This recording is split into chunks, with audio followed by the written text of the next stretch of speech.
Es. Bueno, perfecto. Muchas gracias. Uy. ¿Nos escuchamos bien? ¿Nos escuchan bien? Ahora ¿Estamos sí. todos perfectos? Ahora sí. ¿Todo bien?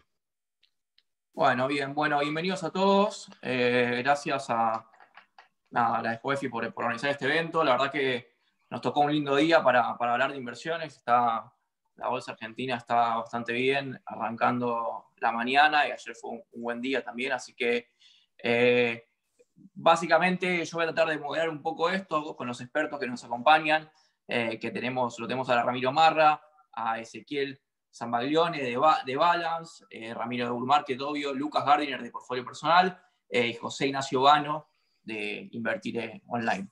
Así que la idea va a ser tocar un poquito, hablar un poquito de inversiones, tal vez no más con un ámbito para todos y no tan técnico, y darles un panorama de lo que ven los expertos que nos acompañan en diferentes tipos de activos, tanto del mundo como de Argentina, y qué nos espera para el próximo año, ya que estamos terminando 2020 y arrancando 2021, y sería interesante escuchar su opinión al respecto. Así que si les parece, a mí lo que me gustaría hacer es arrancar esta discusión más mirando la parte de Estados Unidos y no solamente Estados Unidos, sino cómo llega al mundo y dónde estamos parados en cuanto a perspectiva mundial y de bancos centrales en todo el planeta, y después ir bajando un poquito más a lo específico en Argentina. Así que si les parece, me gustaría que arranquemos por Ezequiel, y que nos cuentes, Ezequiel, qué ves, cómo llega el mundo a fin de 2020, y cómo llegamos en Argentina en el ámbito mundial a 2020, y empezamos a discutir esta idea con el equipo. Bueno, perfecto. ¿Qué tal? Buen día a todos. Antes que nada, un placer compartir el panel con ustedes. Mirá, la verdad que el mundo bastante complejo desde mi punto de vista, incluso sacando el tema de la pandemia y asumiendo que llega la vacuna y todo se normaliza, toda la expansión monetaria que vimos este año y la que venimos trayendo de los años anteriores plantea desafíos, te diría, estructurales para el mundo, ¿no? Pensar cómo se va a reacomodar las inflaciones y las tasas de interés a toda esta expansión monetaria, creo que es un desafío hasta académico, te diría, donde hay todo un lado de gente que piensa que esto, bueno, lo van a poder absorber los bancos centrales de alguna manera, van a poder ir manteniendo, o que la inflación baje y las tasas bajas llegaron para quedarse, y otro que, bueno, deberíamos ver una aceleración en la inflación y ahí vamos a ver cómo manejan los bancos centrales la tasa de interés si es que se da esta aceleración en la inflación, ¿no? Así que creo que ese desafío es muy, muy importante para el mundo y creo que la clave va a ser esa, qué tanto se van a poder acelerar, qué tanto se va a acelerar la inflación y qué tan hábiles van a ser los bancos centrales para manejar esa situación, que nos puede llevar a una suba de tasas fuertes en el mundo y obviamente malas noticias para emergentes, o lo contrario, una reactivación en la economía fuerte con tasas bajas, bueno para emergentes. Creo que están abiertas las dos ventanas, ¿no? Sí, definitivamente. ¿Qué opinás vos, José, de eso? Mirá, interesante lo que dice. Yo quería complementar otra cosa, que es también cómo vemos que están como virando los sectores de lo que veíamos los primeros meses de este año y estos últimos meses, ¿no?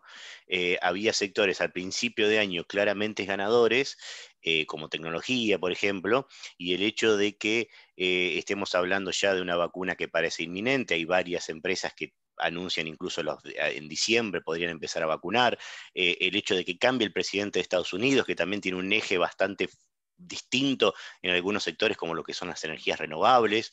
Entonces ahí vimos cómo algunos sectores de la economía global, estoy hablando, a principio de año, como el sector financiero, por ejemplo, fueron muy castigados y ahora los ves repuntando. O todo lo que es consumo básico, consumo discrecional, también bastante castigados y recuperando ahora, y cómo están mucho más tranquilos los sectores de tecnología. Y de hecho vos los ves, por ejemplo, todos los días los estamos viendo cuando ves la cotización del Dow, del Nasdaq y del S&P, del Nasdaq, ¿no? El Dow más industrial ahora viene performando mejor todos los días que el S&P, que es una especie de promedio, y el Nasdaq mucho más tecnológico, ¿no? Entonces eso me parece que nos pinta también una pauta de cuáles son los sectores más interesantes para los próximos meses. Sí, definitivamente en eso que vos decís, José, está mucho la idea de no sé, mirar acciones como Zoom, justamente, contra rates, por ejemplo, y esa idea de la apertura versus digamos que lo hablaba muy bien el panel anterior, digamos, ¿no? Cómo que se retrase la vacuna hace que acciones como Zoom o no sé, o ETF de e-commerce caminen más, y cuando hay mejores noticias de que la vacuna camina y que se empieza a abrir, empieza a caminar un poquito más los sectores más clásicos, ¿no? Ramiro, ¿qué opinas al respecto vos? Bueno, sí. que me gusta por dónde está agarrando la charla en cuanto a la situación de la economía mundial, porque lo que vimos en la cuarentena en términos económicos es que se aceleraron muchos procesos en cuanto a todo lo que tiene que ver con la tecnología. El tema es si la nueva normalidad, que sería una vez que esté la vacuna, una vez que no hablemos más del virus, esas empresas tecnológicas van a poder seguir creciendo o van a tener que establecer sus negocios, consolidar sus negocios, y empiezan a tener lugar las empresas que fueron muy golpeadas durante la cuarentena, que es lo que estamos viendo ahora. O sea, la gran discusión es qué pasa cuando un proceso se acelera tanto, si puede mantenerse en el tiempo o si va a tener un ajuste. O sea, eso es lo que tenemos que empezar a analizar, que tiene que ver mucho, digamos, con una cuestión no tanto de los mercados, yo creo que es una cuestión más sociológica, porque descubrimos que ahora que los mercados no solo se manejan por cuestiones de balances, siempre lo supimos, pero lo vivimos mucho más.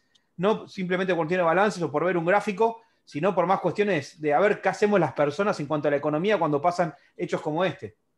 Entonces, a partir de ahí es que tenemos que empezar a pensar la post-nueva normalidad, que no creo que sea igual a lo que vivíamos antes, ni tampoco a lo que vivimos en cuarentena. Y ahí tenemos que empezar a buscar en qué sectores se pueden ver beneficiados o pueden consolidar sus negocios. Podemos llegar a ver volatilidad como siempre, pero lo importante es empezar a ver quién es el gran ganador de esta gran aceleración que tuvimos de la economía en cuarentena. Y Lucas, ¿vos cómo ves la situación a nivel mundo y este trade-off entre apertura y cerrar, y entre, digamos, y algo que vamos a volver a hablar también es lo que mencionaba Ezequiel, de para dónde va a girar el exceso de dinero y qué va a pasar con las tasas de interés del mundo, que es algo que, digamos, definitivamente nos afecta súper directamente a nosotros. De hecho, ayer, o creo que hoy, va a salir a emitir Perú un nuevo bono en el medio de 3 cambios de presidentes. Definitivamente por ahora el mundo sigue buscando tasas, pero vos cómo ves esa situación para lo que viene en el 2021. Bueno, ¿qué tal? ¿Cómo andan? Buenos días. Yo creo que este año 2020 fue un año atípico, con muchísima volatilidad por un evento disruptivo que nadie esperaba, pero me parece que el paradigma de los mercados ha cambiado ya hace bastante tiempo. Por ahí venimos escuchando hace 10 años, 5 años, que las tasas no se pueden mantener en estos niveles, que tienen que subir, que hay inflación, y nos damos cuenta que desde el 2008, 2009, 2010 que se viene hablando de ese tema, y sin embargo no ha cambiado, lo cual yo creo que por ahí también tenemos que pensar en adaptarnos a paradigmas nuevos, a tasas de inflación muy bajas, a tasas de rendimiento muy bajas, por ahí con un semáforo pensando que en algún momento pueden cambiar. Lo que digo es que si uno cree o quiere ir siempre en contra de la corriente, pensando que eso se va a dar vuelta, que eso va a pasar, en el medio deja pasar muchísimas oportunidades, ¿sí? Entonces me parece que hay que asumir un escenario que es el que se viene dando hace 11, 12 años, por ahí con algún semáforo en lo que tiene que ver con las inversiones, estar atento pensando en stop loss, en la medida que uno tiene algunas posiciones, por si esto en algún momento llega a haber una tendencia diferente, pero me parece que estar esperando todo el tiempo esa piña que nunca viene y que este año en realidad vino por un hecho disruptivo, o sea, los que por ahí predecían una piña no la veían desde el lado de un coronavirus, lo veían de otro lado, que no hubiese ocurrido.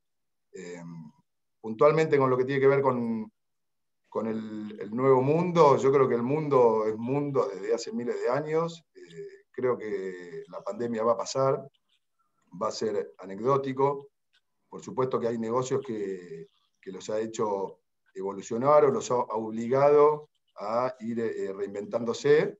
Ahora, yo creo personalmente que cosas como el e-commerce llegaron para quedarse, o sea, independientemente de la pandemia o no la pandemia, ya venía avanzando, por ahí este proceso los aceleró un poco, pero me parece que son cosas que tienen que ver con el hábito de consumo que ha llegado para quedarse, independientemente de la pandemia o no. La gente se ha ido acostumbrando a estar en el trabajo, entrar a internet, apretar 2 clics y al otro día tener en su casa algo que ya sabe que quiere, con lo cual le ahorra mucho tiempo. Entonces creo que hay cosas que han llegado para quedarse. Sí, por supuesto, lo que decían antes, determinadas empresas tecnológicas que se han beneficiado por la pandemia, por ahí lo que habría que analizar es si tienen cierto valor agregado fuera de la pandemia o si su crecimiento se dio pura y exclusivamente a la pandemia y todos vamos a asumir que el mundo va a volver a ser lo que era antes y bueno, ahí habría que estar muy atento. Quizás si uno no encuentra valor de fondo en esas compañías, diría, o tradearla pensando en la volatilidad que hay en el mundo, o directamente quedarse afuera y buscar otras alternativas. ¿Y qué opinás de esta, y medio quiero bajar a Argentina lo más, digamos, rápido posible, pero ¿qué opinan ustedes en esta idea de una típica discusión que, digamos, todos los días a veces está un poco más latente, a veces no, del growth versus value en las economías del mundo, digamos, porque también termina pasando que de repente uno piensa que tal vez Galicia está aislado, ¿no? Digamos, y tiene más cuestiones intrínsecas de Argentina, pero si uno se pone a mirar un gráfico, se mueve muy parecido a lo que se mueve Bradesco y se mueve muy parecido también a lo que se mueven, no sé, algunas value stocks en el mundo. Entonces me parece que la discusión entre growth versus value va más allá solamente de Estados Unidos y Apple versus Coca-Cola, y también nos pega a nosotros. ¿Qué opinás vos, Ezequiel, de esta discusión y qué opinás del punto de posicionamiento hoy en el mundo? Bueno, sí, evidentemente hay un componente global y un componente idiosincrático, o sea, lo aprendimos creo en la facultad con la definición de beta, digamos, ¿no? Lo que pasa en Argentina, me parece, es que el impacto que puede tener el componente global es muy pequeño con respecto al componente idiosincrático, ¿no? Entonces yo creo que eso hay que tenerlo en cuenta desde un punto de vista, un poco vos lo mencionaste, es decir, no pensar que lo que pasa en el mundo, porque Argentina está viviendo una situación idiosincrática muy fuerte, no va a afectar, o sea que no importa el precio de la soja, no importa las tasas de interés, o no importa si el mundo crece o no, obviamente que te va a afectar, pero la contribución a la volatilidad del activo, no sé, será 10%. ¿Es mucho? Y sí, suficiente como para ver que el movimiento en el gráfico lo pueda acompañar, pero creo que en este contexto de Argentina, en un país que probablemente no sabe a dónde va y donde puedes terminar en la distribución de los retornos en Argentina es tan grande que puedes terminar en lugares tan distintos que me parece que te termina licuando un poco el componente internacional, ¿no? Pero obviamente que influye. Sí, eso, bueno, ahora vamos a bajar a Argentina. Ramiro, algo que vos lo mencionaste en tu el primer speech, digamos, ¿qué opinas de la discusión del growth versus value? Y para aclarar lo que significa, si querés explicarnos cuál es la diferencia entre growth versus value en las inversiones, porque también, de hecho, muchos de tus clientes invierten en compañías de CDRs, por ejemplo, que también dentro de ese espectro hay compañías más growth y compañías más value, ¿no? Sí, o sea, se ha armado como una gran batalla, principalmente acá en Argentina, que los CDRs nos dieron la herramienta de poder acceder no a todas las empresas del mercado estadounidense, sino a las principales. Y bueno, y ahí tenés dos grupos fuertes, que un lado son las empresas de growth, que están más asociadas a la tecnología, que ahí tenemos a Facebook, Amazon, Apple, Netflix, Google, Tesla. Y después del otro lado tenés a Coca-Cola, a Walmart, a Procter & Gamble, empresas que son más de valor, que pagan dividendos, que ya tienen un negocio consolidado. Y bueno, la realidad es que lo que se vio ahora en esta discusión es que, claro, que las que jugaban al crecimiento se aceleró todo el crecimiento. Entonces, lo difícil ahora es saber si pueden mantener ese crecimiento. Y cuando uno va a evaluar esas empresas de crecimiento, esas empresas tecnológicas, tiene que potenciar negocios mucho más grandes de los que está viendo. ¿Qué quiere decir un negocio mucho más grande? No simplemente en ventas, sino que tienen que abarcar diferentes betas y diferentes aristas de diferentes rubros. O sea, ya hoy, o sea, cuando hablamos de Amazon, no estamos hablando de una empresa que simplemente nos vende cosas la principal empresa que nos vende cosas por internet, sino también de la nube. O sea, Google, que por ejemplo está consolidada en todo lo que es publicidad, se está metiendo también en el tema automotriz. Son todas cuestiones que vemos que estas empresas de crecimiento empiezan a tener mucho flujo de dinero. Esta emisión monetaria que estamos hablando, las empresas la tienen, empiezan a tener cash y dicen, bueno, a ver, ¿qué hacemos con esta plata? No vamos a estar distribuyendo dividendos cuando la gente está esperando que nosotros creamos más valor. Entonces las de crecimiento están creando valor. El tema es que nunca terminan de parar con esa volatilidad o con esa suba fuerte y uno le da miedo porque uno empieza a ver las valuaciones relativas y dice, che, pará, ¿cuánto vale esto? Pero cuando ve la potencialidad que tuvo la economía los últimos 10 años y cómo se comportaban estas empresas en una crisis tan fuerte como la cuarentena, dice, che, pará que por acá es el camino. Estos capaz se quedan con todo. Entonces eso es lo que tenemos que estar analizando y de ver a ver cómo es el comportamiento del desarrollo de estas empresas creando valor. O sea, Amazon también con el famoso Amazon Prime, digamos, del streaming, o sea, y también que ahora se mete Disney, o sea, empieza a haber un montón de jugadores que empiezan, que Disney, que podía ser una empresa más de value, ahora se está convirtiendo en una empresa de growth, o sea, empiezan a cambiar también las estrategias de estas empresas. Va a ser un debate que vamos a tener de acá por varios años, pero lo que uno entiende es que en algún punto las de growth siempre son las que terminan ganando, pues son las que terminan quedándose. Las value en algún momento capaz tienden a desaparecer porque se las comen estas mismas. Claro. José, para finalizar esa discusión, vos que estás mirando también mucho value en lo que me comentaste anteriormente, ¿qué opinás? A ver, a mí me parece que un paréntesis sobre growth, o sea, ahí la dificultad que tenés es reconocer el momento exacto, ¿no? O sea, es un poco lo que veníamos diciendo, o sea, hasta cuál es el valor de crecimiento y cuánto se puede llegar a detener. Entonces esa es la dificultad que te mete a vos y ese es el riesgo que vos tenés en tu portafolio. Si vos vas a lo que es valor, tenés un par de cosas interesantes. Hablo de dos bien cortitos y no le saco tiempo al resto. A mí, por ejemplo, me interesa mucho la acción de Walmart. Walmart me parece como el mejor de los dos mundos porque tenés una acción de valor y que está apostando fuente al crecimiento. O sea, no deja de ser el retail más grande del mundo, el retailer más grande del mundo, principal empleador en Estados Unidos, digamos, una empresa enorme, pero aparte están migrando muy fuerte a todo lo que es e-commerce. Ya es el segundo jugador de e-commerce en Estados Unidos. Sacó esta plataforma, esta suscripción, el Walmart Plus, que es como una especie también de Amazon Prime, digamos, con deliveries ilimitados. Está practicando, está ensayando en varios lugares la entrega directamente con drones, digamos, es una empresa muy interesante que tiene una buena solidez y además tiene posibilidades, o sea, este aspecto de crecimiento que por ahí no ves en otras un poco más quedadas. Y el otro punto, acerca bien de value, es hablar un poco de los REITs, ¿no? Los REITs son Real Estate Investment Trusts, son fideicomisos, son compañías que administran fideicomisos y que justamente están basados en real estate. Entonces, está buenísimo para el inversor, sobre todo para el inversor local, viste que tanto nos gusta los dólares, ladrillo, digamos, ese tipo de cosas, y es como esa combinación ideal, porque vos en realidad lo que estás haciendo es comprando acciones de una compañía que tiene una serie inmensa de propiedades, muchos de ellos, y los ponen en alquiler.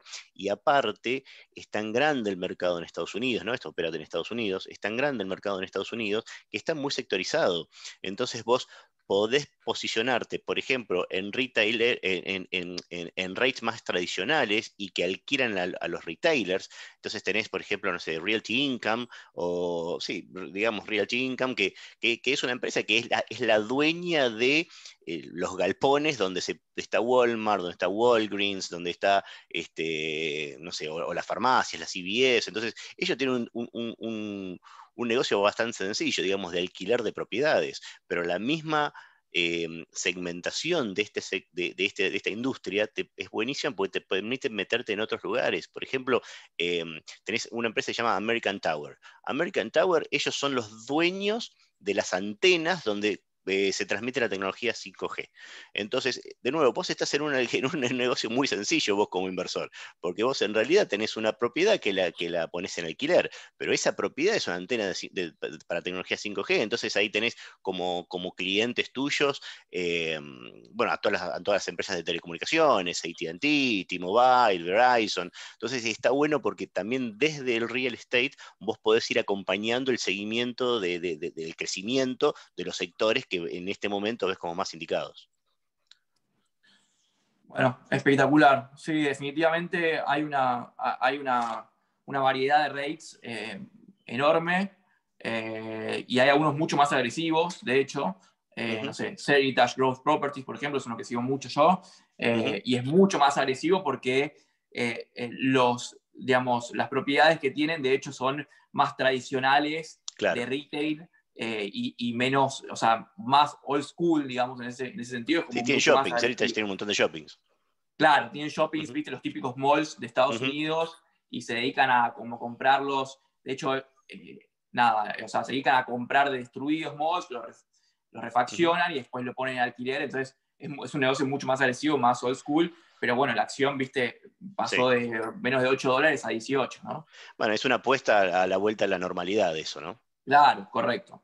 Es como el anti-Zoom en ese sentido, ¿no? Es como que vos a una cuestión mirás como, viste, ZM, y por otro lado tratás de, si ves algo que se abre un poquito más, te vas un poco más agresivo con rates de este sentido.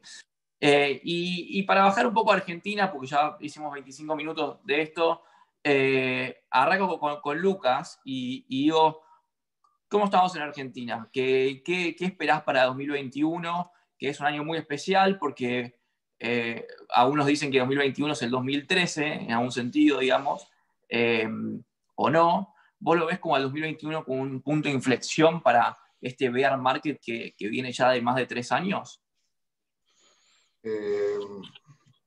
Bueno, primero me gustaría decir una cosa chiquita de lo que estaban hablando antes. Adelante. Un minuto. Por ahí, en Argentina, tratando de salir de la famosa grieta, creo que me parece que tanto unas compañías como las otras tienen valor.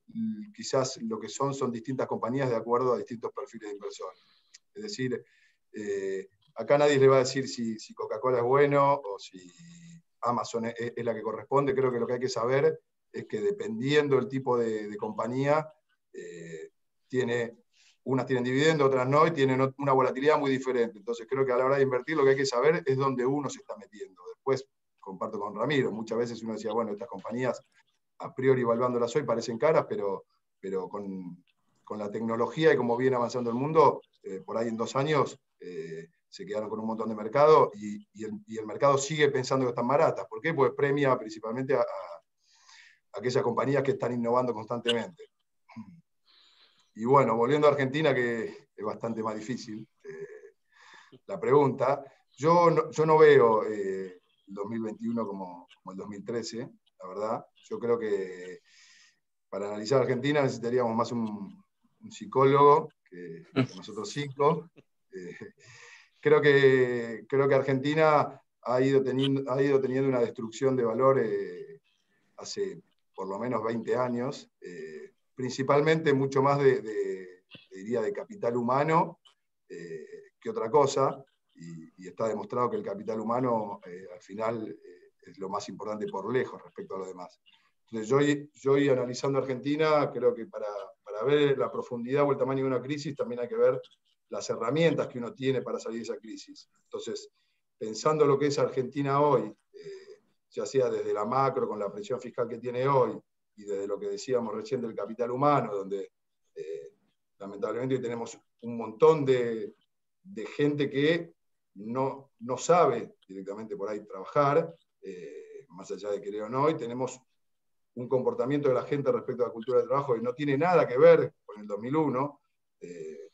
Yo en el 2001 recuerdo gente, gerente de banco, se quedó sin trabajo, se subió un taxi y se puso a trabajar. Hoy, por lo menos para mí, parece medio impensado en Argentina, hablando en la generalidad de esa cultura del trabajo. Entonces yo creo que Argentina es un país que está complicado. Está complicado porque es una sociedad que está bastante complicada, es una sociedad que creo que no premia, por supuesto que de arriba para abajo, pero no premia el sacrificio, no premia el saber, no premia la cultura del trabajo. Entonces creo que andaría con cuidado. Ahora, por supuesto, ¿no? Los países no desaparecen. Argentina ha tenido ciclos y ha demostrado recuperaciones muy grandes. Creo que para entrar en Argentina hay que saber que lo que es la macro y lo que tiene que ver más con lo político juega muy fuerte, a diferencia por ahí de mercados mucho más consolidados, donde independientemente de esa inestabilidad puede haber compañías que crean valor y que son ganadoras. En Argentina, por lo que vemos siempre, la política y la macro terminan definiendo hacia dónde se van moviendo los activos. Sí me parece importante saber que es un país difícil, es un país complicado, es un país muy volátil. Volviendo por ahí a lo que decía a la hora de saber dónde estoy invirtiendo, me parece que más allá de decir compro Argentina o no, hay que saber que uno se está metiendo en un lugar con muchísima volatilidad. Entonces, ¿esto qué le permite a uno? Bueno, de acuerdo al perfil de inversor que tenga cada uno, decir, bueno, yo estoy dispuesto a poner hasta acá, estoy dispuesto a subir pérdidas hasta acá. Si uno va a invertir más a mediano plazo, apostando que Argentina en algún momento se va a normalizar, probablemente decida comprar algo de bancos, algo de energéticas y guardarlo independientemente de la volatilidad. Si uno está buscando tradear Argentina, yo le recomendaría ser muy disciplinado, respetar mucho los stop loss, no encontrarse con que uno paga Galicia a $8.50 y que en 3 meses vale 5 y ya en ese momento ya es difícil tomar una decisión. Entonces, si uno quiere hacer trading, es muy importante ser disciplinado. Si uno va a apostar a algo de mediano plazo, es importante poner una cantidad de plata con la que yo estoy cómodo si pago 8.50 y en 3 meses lo veo en 5. ¿Sí? No sé si me explico, pero tiene que ver mucho con conocerse uno mismo, hasta dónde está dispuesto a tolerar riesgo, hasta qué porcentaje de su patrimonio, y bueno, y después veremos en unos años cómo resulta.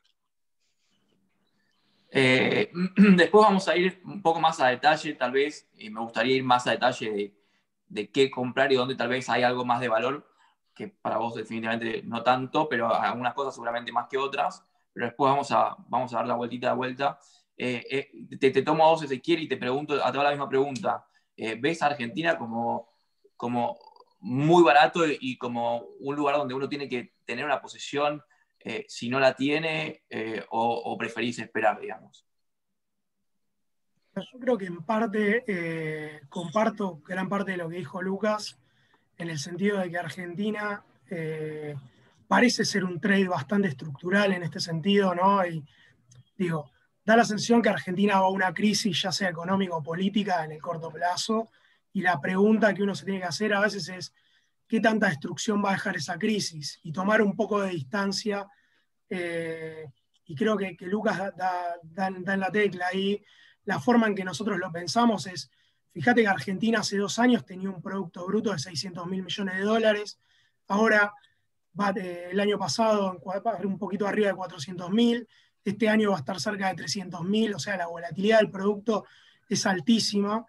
Y si vos pensás en un escenario negativo, es decir, bueno, Argentina va directo a una crisis, va a ir a una destrucción estructural de productividad, bueno, ¿cuánto más puede destruir su Producto Bruto, ¿no? Y digamos que vos vas a una crisis estructural y perdés otro 30% del producto que te llevaría a 300.000 millones de dólares, la mitad de lo que tenías en 2017. Digamos que podría llegar a tener una reestructuración similar a la que tuviste ahora. Como ya no tenés cupones para recortar, hablando de bonos soberanos, deberías tener un recorte de nominal, ¿no? de capital, que digamos que esté en línea con la caída de tu PIB, que encima tiene que ser estructural, ¿no? Como dice Lucas, que haya 30% de la población que no se puede incorporar al mercado laboral, o que bueno, que tengas una destrucción de capital de inversión que te haga perder ese PIB potencial que vos tenés. En ese caso, los bonos en 2024, 2025, cuando tengan que empezar a pagar y tengan que ser reestructurados, valdrían algo así como 50 centavos, que si vos los traes a hoy un 15% de tasa de descuento, estás en, perdón, 50 centavos, si los traes al 15, estás en 30, 35 centavos, es decir que en gran parte los precios mínimos que vimos el año pasado, en el mes pasado, ya estaban incorporando una destrucción estructural de productividad que capaz puede ser un poco exagerada. Pero también hay que tener en cuenta que en el medio estás hablando de una crisis fuerte económica, una crisis política que puede terminar en un desvío político hacia un camino que no sabes dónde termina. Con lo cual en el medio los bonos de los argentinos pueden valer mucho menos también, ¿no? Creo que, y de vuelta le levanto a Lucas, no es que lo hayamos coordinado anteriormente, pero que Argentina es un trade muy volátil y que para mí vos lo tenés que pensar o en el mediano plazo y mira, yo creo que Argentina no es un país que va a tener un PIB de 300.000 millones de dólares. Entonces, de acá, como piensan los yanquis, decirlo, para pagarle la universidad a mis hijos, que por suerte, bueno, acá tenemos gratuita también, invierto a 10 años con esa idea, separando una porción de tu patrimonio, o sabiendo que los activos pueden valer más 30, menos 30 tranquilamente, pero ni siquiera en 2, 3 años, en cuestión de meses, porque estás hablando de decisiones o de crisis de tamaños que hacen que cambie la estructura productiva de tu país, ¿no? Así que yo, pensando en Argentina, creo que hay que pensarlo de esa manera. O un trade largo o un trade con mucha volatilidad que hay que asignarle una porción de patrimonio acorde al nivel de riesgo que el inversor quiere tener. Y a veces también no casarse con esa idea de que porque los bonos valen 40 centavos son una oportunidad, ¿no? Porque en su momento valieron 60, o lo mismo con las acciones, porque, no sé, ciertas acciones valen 10% de lo que valieron en su pico, porque el país, las decisiones que está enfrentando el país me parece que son cambios estructurales que se pueden dar y que hacen que los máximos históricos sean totalmente irrelevantes, ¿no? Con lo cual, eso es un poco lo que nosotros estamos viendo. Ramiro, ¿vos qué ves en el turning point de Argentina 2021? ¿Es o no es? Bueno, creo que, o sea, que lamentablemente vivimos en este país y nos toca hablar de la Argentina. Si estuviéramos en otro país, directamente descartaríamos tener Argentina en nuestras carteras hasta hablar de este tema porque no sería un riesgo necesario de tomar.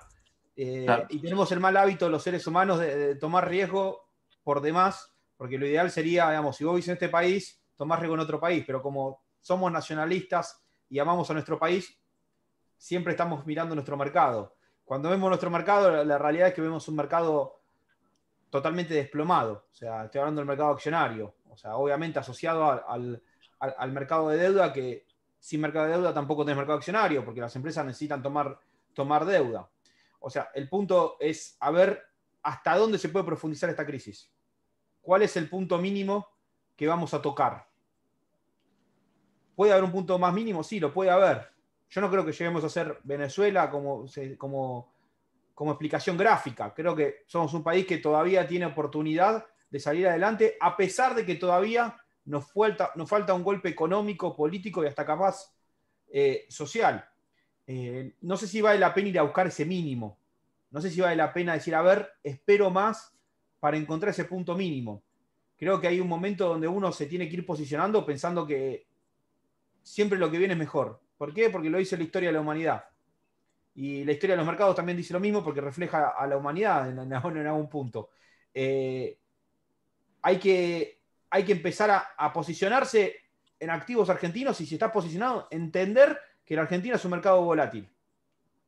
Tratar de no entusiasmarse con posibles soluciones mágicas porque no hay magia. Capaz nos falta un golpe y más sufrimiento para poder salir adelante. Pero ya estamos sufriendo. Y el punto de entrada en los mercados es cuando uno sufre, cuando uno la está pasando mal. No es cuando está todo para arriba. O sea, creo que seguramente el tema que vamos a tener ahora las próximas semanas y los próximos meses va a ser el tema del acuerdo con el Fondo Monetario. El acuerdo con el Fondo Monetario no es que nos va a solucionar nuestros problemas, no va a aumentar el consumo, no se va a estabilizar el dólar. O sea, no es nuestra solución. Es simplemente un paso más que hay que dar. O sea, no hay que sobreentusiasmarse ni tampoco subestimarlo y decir, bueno, no, entonces no necesito el acuerdo con el fondo. Pero entender que todavía falta algo que puede ser una devaluación. Puede ser, o sea, un cambio de moneda. Algo va a pasar en la Argentina. Pero mientras tanto, conviene posicionarse, porque después que eso pase, seguramente que lo que vamos a ver es un mercado alcista por un tiempo prolongado. Bueno, vamos a seguir en esa línea igual porque nada, estamos discutiendo sobre eso, pero te pregunto a vos, José, cómo ustedes lo ven a Argentina 2021 y cómo ven el posicionamiento de las carteras en Argentina. Bueno, yo coincido, yo coincido bastante con lo que veníamos hablando, ¿no? Es para ser cauto, es para ser cuidadoso. Ahí, igual, para no repetir lo que ya se dijo, abro un poco las aguas. Sí, por ejemplo, yo creo que todavía tenés oportunidades en el mercado de capitales, especialmente para las personas que, por ejemplo, toda la vida hicieron plazo fijo, digamos. Entonces, para un plazo fijista que tiene ese su benchmark, digamos, lo que le quiere ganar el plazo fijo, vos tenés dentro de lo que es renta fija en Argentina muy buenas alternativas, porque claramente es mucho mejor que eso tener un bono indexado por SER, por ejemplo, o los bonos Badlar, que están rindiendo cerca de 70%, los bonos SER, algunos que rinden en abril del año que viene, con lo cual que vencen en abril del año que viene, con lo cual es una posición de algunos meses nada más, y se supone que le vas a sacar como 20 puntos al plazo fijo, digamos. Entonces, en algunos sectores, algunas cosas, yo creo que tenés oportunidad para esa persona. Sí, la renta fija como reserva de valor en Argentina es complicada, sobre todo a largo plazo, por lo que vemos, porque pasamos por sucesivas renegociaciones de deuda, porque pasamos por sucesivas devaluaciones y demás, entonces es complicada. Por eso yo también, para una persona que se quiere posicionar a largo plazo, mi postura, yo siempre preferí buscar refugio más por el lado de las acciones, por el lado de la renta variable que por el lado de la renta fija. Y sí, no tengo la menor duda que es complejo, que en este momento es volátil, digamos, o sea, no quiero contradecir todo eso porque lo pienso así, pero también, bueno, hablábamos de value, hablábamos de valor, y cuando vos ves cualquier ratio de las empresas argentinas, absurdo. Por supuesto, los inversores no están todos locos, por eso están parados en este precio, ¿no? Si no, ya hubiesen ido a pagar más. O sea, se ve estos problemas que va a tener Argentina, ojalá que no, digamos, pero que puede tener en el corto y mediano plazo, pero también para una persona que tiene tiempo, el tiempo en el mercado de capitales, el tiempo es tu amigo. Entonces, para una persona que tiene tiempo, que puede esperar, empezar a tomar alguna posición, me parece que también puede ser una oportunidad. Insisto, no va a ser una fiesta, sobre todo de corto plazo, pero vos ves buenos precios, digamos, ves un Merval en dólares, medido en dólares en 350 puntos, que cuando vos te fijás desde los 90 hasta acá, la zona de los 300 puntos para abajo lo perforó solo una vez en el 2001 y demoró solamente 14 meses en volver a ese valor. Con lo cual, digamos, vas a tener que esperar, pero sabes que estás operando. Obviamente la historia no necesariamente se repite, pero sabes que estás operando a lo largo de 25 años muy cerca del piso y muy lejos del techo. Y ahí, para ya enganchar como la nueva pregunta, digamos, vos, ¿qué comprás? ¿Comprás Merval entero? ¿Comprás a un sector en particular? Y después también en bonos, o sea, ¿qué te gusta más? ¿Qué comprás? ¿Comprás SER? ¿Te comprás Dollar Link? ¿Cómo armás una canastita en Argentina hoy? Bueno, a ver, lo que es bonos, bonos en pesos, sobre todo son los bonos SER, ¿no? Ahí podés estar más corto o más largo según tu perfil de riesgo, ¿no? Los bonos, sobre todo los bonos SER, vienen de hacer un recorrido que rendían hace unos meses SER más cero, digamos, estaban a la par, llegaron a caer de precio y llegar a rendir SER más 10 puntos, y ahora están como a mitad de camino, más o menos por la zona de 6, 7 puntos de rendimiento, los más cortos son los más largos. Sos un tipo más agresivo, te puedo decir el, no sé, TX26, TX28, un bono un poquito más largo que te va a dar más volatilidad. Sos un tipo más conservador, quédate en el, no sé, T2X1, uno de estos que ven.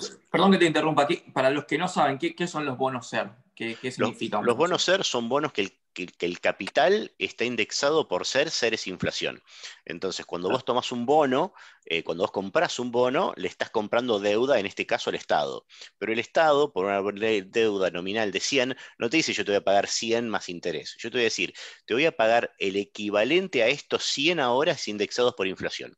Entonces, si vos en un año tenés 50% de inflación, el Estado te va a devolver 150. Y si tenés 200 de inflación, te va a devolver 300. En este caso te va a devolver 300 pesos. O sea, vos mantenés, eso está bueno de los bonos SER, vos mantenés poder de compra en pesos, que para quienes vivimos acá y estamos acá, digamos, es lo que más te termina agrediendo, ¿no?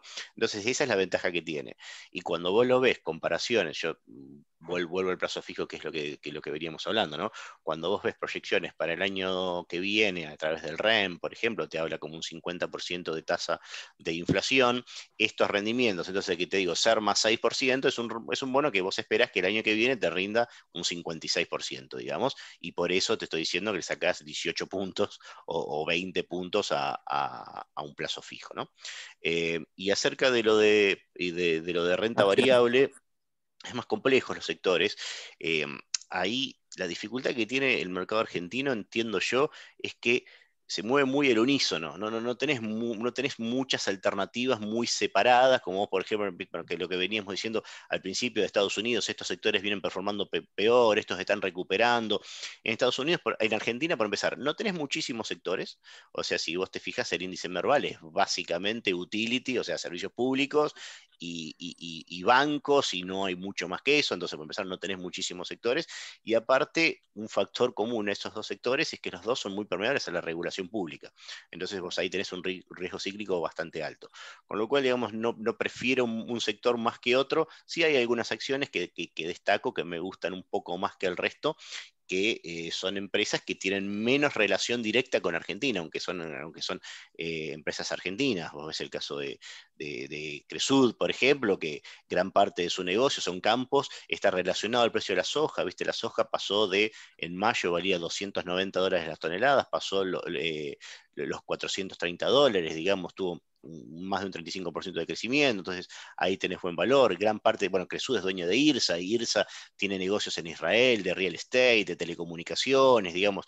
es una empresa local, argentina. La parte local lo conocemos por los shoppings, los conocemos por ahí por el hotel El Yao Yao, por su parte en el hipotecario, digamos, pero la verdad que cuando ves el total del balance, la gran mayoría está fuera más que lo que está adentro, y cuando vos ves la cotización con lo que valía hace 5 años, hace 2 años y medio, principio de 2017, principio de 2018, es una empresa que vale menos de la quinta parte. Entonces ahí me parece que tuvo mucho castigo argentino cuando no tiene tanto negocio argentino. Bueno, Lucas, vos particularmente, si tuvieras que invertir o la parte que vos decís que vas a largo plazo en Argentina, ¿dónde la ponés? Bueno, sí, a ver, yo, volviendo un poco a Argentina, digo, los países no desaparecen, ¿no? Entonces, creo que por ahí lo que hay que tener presente es que se vienen años complicados. Entonces, en la medida que uno vea eso, y retomando lo que decía Ramiro, ir posicionándose, por ahí mi recomendación sería ir posicionándose de a poco, no tirar por ahí toda la ficha en un solo momento. Llegado el caso, creo que sí iría por ahí a lo que es acciones. Hoy, puntualmente, en términos comparativos, prefiero las acciones de bancos que las energéticas. pero bueno, también Sí. Argentina muchas veces tiene esos desarbitres, o al menos lo que uno cree que está desarbitrado, entonces es importante ir siguiéndolo, ¿no? O sea, por ahí hoy prefiero estar posicionado sobre bancos y ir monitoreando por ahí la relación Pampa-Galicia, etcétera, para ver si en algún momento voy, si se quiere, saliendo un poco para posicionarme un poquito más diversificado. Me parece que teniendo en cuenta el horizonte del trade y teniendo en cuenta un poco lo que hablábamos de cómo se mueve Argentina, por otro lado, no me asusta demasiado estar en el momento cero muy concentrado en un solo sector, pensando que Argentina se mueve en tándem. Entonces, hoy te diría, Ariel, que prefiero lo que es el sector bancario. Perfecto, estoy de acuerdo. Yo sigo una relación mucho bancos versus utilities, y las utilities se bancaron muy bien la última paliza de los bancos y quedaron un poquito más caras relativamente en los últimos meses que los bancos. Ezequiel, Ariel, sí. Ariel, perdón, ¿estamos en tiempo o vamos con un cierre, un minuto final para cada uno, si te parece? Así entregamos. Dale, sí, por eso, que lo cierre Ezequiel y que nos diga qué le gusta más de Argentina, y después Ramiro también, y lo cerramos. Dale, gracias. Bueno, sí, yo como dije, la verdad que el trade de Argentina es bastante estructural y político, con lo cual creo que la decisión es invertir en argentino, no más que ponerse muy fino en el producto. Okay. Si tuviera que elegir, la verdad es que nosotros siempre preferimos tratar de escaparle al riesgo regulatorio porque está muy atado al riesgo político. Por eso capaz que, viste, el sector de bancos siempre termina siendo una variable de ajuste, especialmente en un gobierno que en general usa las tasas y los márgenes de los bancos como última variable de ajuste. Nosotros preferimos más bien lo que tiene que ver con exploración. Hoy en Balance estamos recomendando dentro de acciones Vista, que es una acción de exploración, que es algo que Argentina necesita. Necesita la energía y la contrapartida es subsidios o importación, ¿no? Con lo cual creo que es una buena forma de evitar la regulación en un sector que va a ser impulsado por cualquier gobierno, tanto en el corto como en el mediano, ¿no? Y en bonos soberanos, yo me inclinaría por, o sea, estamos eligiendo los que tienen prospecto de 2006, 2005, que bueno, que ya probaron ser más defensivos que los otros en un escenario donde el mayor riesgo es que Argentina vuelva a un default, ¿no? Con lo cual ahí parece que vas a tener un diferencial que hoy no está incorporado demasiado en el precio. El que más nos gusta es el 2041 porque es el que pagás al precio más barato y encima tiene el mayor cantidad de pagos dentro del periodo donde Argentina en principio no debería tener problemas de pago, que es desde ahora hasta el 2024, ¿no? Bueno, buenísimo, gracias. Ramiro, últimas palabras, ¿dónde posicionarse en Argentina? Rapidito. Bueno, también opino que el sector bancario en el mercado accionario es la mejor oportunidad, ya que los bancos, fuera de la recuperación que puede tener el país y, digamos, las evaluaciones bajas que estamos viendo, empezaron a entender el nuevo mundo y se están adaptando a hacer nuevos negocios, que antes capaz los últimos años están un poco más cerrados, se están animando un poco más a posicionarse en otras ramas del sector financiero. Después creo que también hay que destacar algo que pasó durante la cuarentena en cuanto a inversiones, que está pasando que los individuos se están especializando mucho más y están entrando a productos de inversión que capaz antes estaban mucho más asociados a inversores institucionales, como son las obligaciones negociables en dólares y los bonos dólar link, que empiezan a generar que un individuo hoy pueda diversificar su cartera con instrumentos que antes capaz los tenía de manera muy difíciles de conseguir. O sea, la realidad que hoy es tener una cartera diversificada con este tipo de instrumentos hace que uno pueda bajar bastante el riesgo de su cartera accionaria y poder conseguir una renta o como siempre decimos, ganarle con margen al dólar. Al peso, perdón, y al dólar, ya que estamos también. Y al peso del dólar, sí. Bueno, espectacular. Creo que nos quedamos sin tiempo. Un lindo panorama del mundo y de Argentina. Así que le agradezco a todos por vernos, a la Expo EFI por tenernos acá, y nada, muchas gracias a todos. Bueno, saludos. Gracias, un saludo. Chao, hasta luego.